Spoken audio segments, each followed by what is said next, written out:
তোমরা জবাব দাও। আল্লাহ পাক এক নাম্বার চ্যালেঞ্জ করতেন, খেয়াল করেন সবাই। আল্লাহ বলেন, উল্লা ইনতামাআতিল ইনসু ওয়াল জিন্নু আলা আইয়াতু বিমিসলি হাযাল কুরআন। আল্লাহ পাক বলেন, প্রথম চ্যালেঞ্জ হলো দুনিয়ার মানুষেরা শোনো শোনো, এই পৃথিবীর বুকে যতগুলো তোমরা মানুষ আছো, যতগুলো জিন আছো, যত জিন ইনসান পৃথিবীর বুকে আছো, কুল্লাহিনি যে জামাআতিল ইনসু ওয়াল জিন, সবাই একত্র হয়ে যাও, সংযোজিত হয়ে যাও, মিশ্রিত হয়ে যাও, সংমিশ্রণ হয়ে যাও, সবাই জমা হয়ে যাও। দেখি এরপরে পবিত্র কোরআনের মতো একটা কোরআন তোমরা নিয়ে আসো। আপনারা বলেন, তৎকালীন সময়ের কাফের মুশরিকেরা কি কোরআনের মতো একটা কোরআন আনতে পারছে নাকি? করে বলেন। তারা যখন কোরআনের মতো একেবারে 114টা সূরা আনতে পারে নাই, এবার একটু মনোযোগ দেন, তাহলে লাইন হারিয়ে ফেলবেন। 2 নাম্বার আল্লাহ বলেন, ঠিক আছে, তোমাদের জন্য আমি কিছু পার্সেন্টেজ ছাড় দিলাম, মনে রেখো। তোমরা একটু বলো আমাকে, কুল ফাতু বিআশরি সুওয়ারিন মুফতারিয়াত। আল্লাহ বলেন, লাগবে না 114টা সূরা, লাগবে না 6666টা আয়াত, আমার লাগবে না। যদি আমার নবীকে তোমরা মিথ্যাবাদী বলেই থাকো, যদি আমার নবী মুহাম্মদুর রাসূলুল্লাহ মিথ্যাবাদী হয়, তাহলে তোমরা দেখি পারলে এই পবিত্র কোরআনের 114টা লাগবে না, লাগবে না, মাত্র 10টা সূরার মতো সূরা দেখে আমার নবীর সামনে তোমরা বানিয়ে আনো। আল্লাহু আকবার। তারা কি পারছে নাকি? জোরে বলেন। তারা এটাও পারলো না। মনে রাখেন, দেখেন ভাই, আল্লাহ নবীকে তারা মিথ্যাবাদী বলতে লাগলো যে তুমি তো কোরআন বলো, এটা বানোয়াট, এটা তোমার মন গড়া কথা, তুমি হয়তো কবি, হয় সাহিত্যিক, হয় তুমি নিজের থেকে কাহিনী মনে মনে বানিয়ে বলো, তুমি কবি হতে পারো, তুমি জাদুকর হতে পারো, কিন্তু পারলে তোমরা, আল্লাহ পাক চ্যালেঞ্জ করলেন প্রেক্ষাপটে, তোমরা যারা আমার নবীকে এত এত অপবাদ দিচ্ছ, পারলে একটা পবিত্র কোরআনের মতো 114টা সূরা আনো। তারা পারলো না। সেকেন্ড চ্যালেঞ্জ, আল্লাহ পাক বললেন, পারলে তোমরা 10টা সূরার মতো সূরা আনো। পারছে না? এবার থার্ড চ্যালেঞ্জ, আল্লাহ বলেন, ওয়া ইন কুনতুম ফি রাইবিন মিম্মা নাযালনা আলা আবদিনা فأتوا بسورة من مثله وادعوا شهداءكم من دون الله إن كنتم صادقين। তোমরা যদি সত্যি নবী মিথ্যাবাদী হয়ে থাকে, তোমরা সত্যবাদী হয়ে আল্লাহ বলবেন না। আল্লাহ বলেন, বান্দা তুমি আমি আল্লাহকে যদি ভয় করো, মনে রেখো আমি আল্লাহ রাব্বুল আলামিন তোমার জন্য কাল কিয়ামতের ময়দানে একটা নয় আমি আল্লাহ এই ভয় করার কারণে তোমার জন্য কিয়ামতের ময়দানে দুইটা জান্নাতের মালিক বানায়া দিব। আল্লাহ বলেন, ওয়ালিমান খাফা মাকামা রাব্বিহি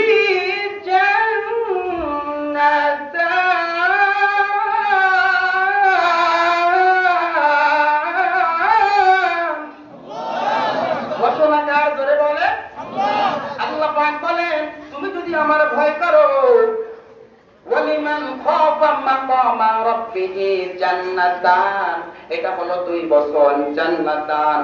আল্লাহ বলেন, তোমার জন্য আমি আল্লাহ জান্নাতের 2টা মাকাম দান করব। সুবহানাল্লাহ। তাহলে খুশি না বেজার? এজন্য আল্লাহ পাক বলেন, দুনিয়ার মানুষেরা তোমাকে ভালোবেসে আমি কয়টা জিনিস দিলাম? 1 নাম্বার, কুনতুম খায়রা উম্মাহ, তোমরা শ্রেষ্ঠ। 2 নাম্বার, তোমাদের জন্য একটা দিন দিলাম যার নাম হলো ইসলাম। 3 নাম্বার, একটা তোমাদের গাইডলাইন দিলাম, কনস্টিটিউশন দিলাম, একটা বই ওয়াল কুরআনিল হাকীম। আমরা কথা বলবো সূরাতুল ইয়াসিন থেকে। সূরাতুল ইয়াসিনটা কি আপনারা অবশ্যই জানেন, এমন কোন মানুষ নাই ছোট থেকে বড়, একেবারে বয়স্ক থেকে যুবক, সবাই এই সূরার নাম জানে। খেয়াল করেন, রব্বুল আলামিন প্রথম আল্লাহ বলেন, আমি তোমাদেরকে এত বেশি ভালোবাসি, ও আমার গাজীপুরের উম্মতেরা শুনে রাখো। রাসূল বলছেন আল্লাহ পাক আমাকে ঘোষণা করেছেন, ও দুনিয়ার আমার উম্মতেরা, কুনতুম খায়রা উম্মাহ, হযরত আদম নবীর উম্মত ছিল আমার আল্লাহ শ্রেষ্ঠ বলে নাই, নূহ নবীর উম্মতকে শ্রেষ্ঠ বলে নাই, ইব্রাহিমের উম্মতকে শ্রেষ্ঠ বলে নাই, মুসা ঈসা পর্যন্ত কারো উম্মতকে আল্লাহ শ্রেষ্ঠ বলে নাই। কেবলমাত্র শুধুমাত্র স্পেশালিস্ট আমার আল্লাহ আমাদেরকে বেশি ভালোবাসেন বলে আল্লাহ রাসূলকে জানিয়ে দিয়েছেন, নবী হে, আপনি আপনার উম্মতদেরকে বলেন কুনতুম খায়রা উম্মাহ, দুনিয়ার বুকে তোমরাই শ্রেষ্ঠ জাতি। সুবহানাল্লাহ। তাহলে এক নাম্বার আমরা হলাম আল্লাহর শ্রেষ্ঠ জাতি। সুবহানাল্লাহ জোরে বলেন। রব্বুল আলামিন ডাক দিয়ে বলে শুধুমাত্র শ্রেষ্ঠ জাতি নয়, দুনিয়া জমিনে আমি আল্লাহ তোমাকে হিন্দুর ঘরে বানাই নাই, তোমাকে মুশরিকের ঘরে বানাই নাই, কোন বৌদ্ধর ঘরে বানাই নাই, কাফেরের ঘরে বানাই নাই, বরং আল্লাহ রাব্বুল আলামিন বলছেন দুনিয়ার মানুষেরা তোমাকে আমি মুসলমান করে, দ্বীন ইসলাম করে, মুসলমানের ধর্ম দিয়ে দুনিয়ার জমিনে আমি তোমাকে পদার্পণ করেছি।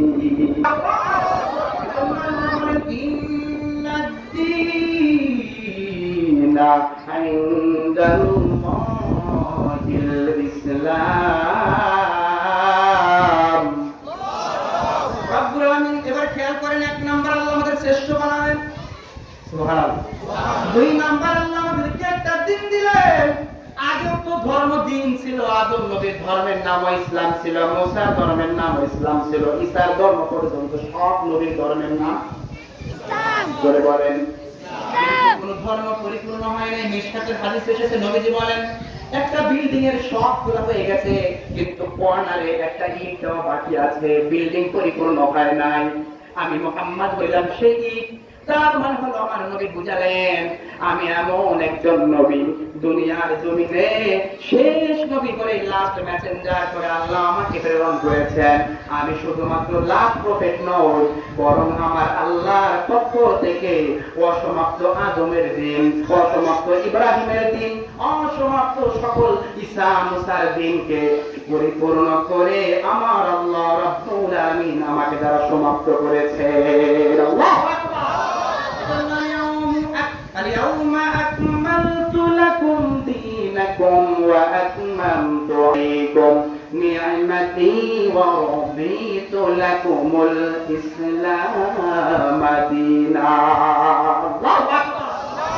তাহলে এক নাম্বার আমরা পেলাম আমাদেরকে আল্লাহ শ্রেষ্ঠ উম্মত বানালেন। দুই নাম্বার পেলাম আল্লাহ আমাদেরকে মুসলমানের ঘরে দিয়ে ধর্ম দিলেন। ধর্মের নাম কি? বুঝতেছেন আমার কথা কি বোঝা যাচ্ছে? তিন নাম্বার আল্লাহ বলে ও দুনিয়ার মানুষেরা, তোমাদের জন্য একটা কিতাব দিলাম, যেই কিতাবটা পৃথিবীর একমাত্র বেস্ট বুক, পৃথিবীর বুকে কেবলমাত্র শ্রেষ্ঠ কিতাব, যেই কিতাবের কোনো সন্দেহ নাই। There is no doubt in this holy Quran. এটা হলো এমন একটি কোরআন, এটা এমন একটি কিতাব, which is challenger book, এটা চ্যালেঞ্জ করে প্রত্যেকটা কিতাবকে। সুবহানাল্লাহ বলেন না ভাই? এটা আমার এমন একটি কিতাব যেখানে সন্দেহ নাই, সংশয় নাই, কোনো দ্বিধা নাই, কোনো দ্বন্দ্ব নাই, এটা এমন একটি কিতাব। সুবহানাল্লাহ বলেন না? শুধুমাত্র কিতাব সাধারণ নয়, এই কিতাবে আল্লাহ পাক কোরআনে বলেছেন মা ফাররাতনা ফিল কিতাবি মিন শাই, পৃথিবীতে এমন কিছু নাই এই কিতাবে নাই। সুবহানাল্লাহ। এখানে আপনি যদি বলেন আমি ফিজিক্স খুঁজতে চাই, এই কিতাবে আছে, সায়েন্স আছে, আর্টস আছে, ম্যাথমেটিক্স আছে, কেমিস্ট্রি আছে, এমব্রয়লজি আছে, অস্ট্রোলজি আছে, বায়োলজি আছে। আপনি যদি ত্রিকোণমিতি খুঁজতে চান এটাও পাবেন। আপনি যদি এই পৃথিবীর বুকে আকাশের কথা খুঁজতে চান, আল্লাহ আকাশের কথা বলেছেন, জমিনের কথা বলেছেন, চন্দ্র সূর্য গ্রহ তারা, Venus, Neptune, Pluto, Milky Way, galaxy, Saturn, Uranus, Neptune, প্লুটোর কথা আল্লাহ কোরআনে বলেছেন, মিল্কি ওয়ের কথা বলেছেন, পৃথিবীর বুকে ব্ল্যাক হোলের কথা আল্লাহ কোরআনে বলেছেন। এমন কিছু নয়, everything included this holy Quran. আল্লাহ সুবহানাহু ওয়া তাআলা এই পবিত্র কোরআনের মধ্যে পৃথিবীর সব কিছুকে লিপিবদ্ধ করে দিয়েছেন। সুবহানাল্লাহ। তাহলে এটা এমন একটি কোরআন, সেই কিতাব আল্লাহ সুবহানাহু ওয়া তাআলা আমাকে আপনাকে শেষ জামানার উম্মতদেরকে কনস্টিটিউশন অফ ইসলাম করে, আমাদের গাইডলাইন করে, আমাদের সাজেশন করে তিনি আমাদের জন্য প্রেরণ করেছেন। সুবহানাল্লাহ।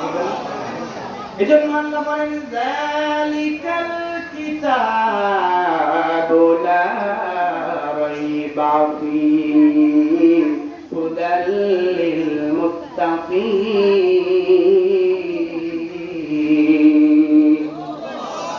আল্লাহ পাক বলেন এটা এমন একটি কিতাব, there is no doubt in this holy Quran, যে কিতাবের মধ্যে নাই কোনো সন্দেহ নাই, যে কিতাবের মধ্যে নাই কোনো সংশয় নাই। আপনি পৃথিবীর কি খুঁজবেন? আপনার ব্যক্তি জীবন খুঁজেন, আপনার পারিবারিক জীবন খুঁজেন, আপনার রাষ্ট্রীয় জীবন খুঁজেন, আপনার সংসার কেমনে করবেন, কেমনে ঘুমাবেন, কেমনে খাইবেন, কেমনে বসবেন, কেমনে চলবেন, পৃথিবীর কেমনে রাজনীতি করবেন, কেমনে এই পৃথিবীর A to Z পরিচালিত করবেন, আপনারা বলেন এই কোরআনে আছে না নাই? জোরে বলেন। আর জোরে। কিছুদিন পরেই তো আপনারা নৌকা করবেন, অথবা ধানের ছিল, অথবা হাত পাকা, অথবা দাড়িপাল্লা ইত্যাদি ইত্যাদি ভোটে আপনারা জোরে জোরে আওয়াজ দিবেন। এখন একটু জোরে আওয়াজ দেন, সওয়াব দিবেন কে? কারণ এইটা আমাদের নিজের নেতার পক্ষে নয়, এইটা হলো একজনের পক্ষে। জোরে বলেন তিনি কে? আল্লাহ বলেন এক নাম্বার তোমাদেরকে ভালোবাসলাম, তুমি কনসেপ্ট, তোমার এই ধারণা, can you imagine that, can you feel that, O my servant, ও আমার গোলাম।